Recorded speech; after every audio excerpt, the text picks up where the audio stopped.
Tuesday's election seems to have overshadowed two acts of hate we saw last week. The mass shooting at the Pittsburgh synagogue and the FBI arresting the man suspected of mailing pipe bombs to prominent Democrats.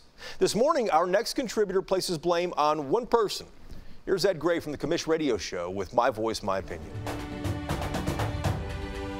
President Trump, you can't yell fire after setting the fires that have consumed America. The hate that you give is all too real. This is no fake news, only real talk. American carnage is the dark side of our politics that has become inspirational. It has inspired the shooting of synagogues in Pittsburgh. It is the mailing of pipe bombs to political opponents. This is more than a response to a chant of lock her up. Meanwhile, in Dallas, the SMU Embry Human Rights Program celebrates the triumph of Spirits Awards.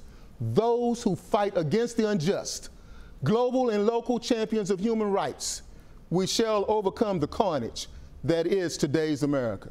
Vote to end that carnage. Vote Tuesday. Vote Democratic. I'm Ed Gray, and this is My Voice, My Opinion.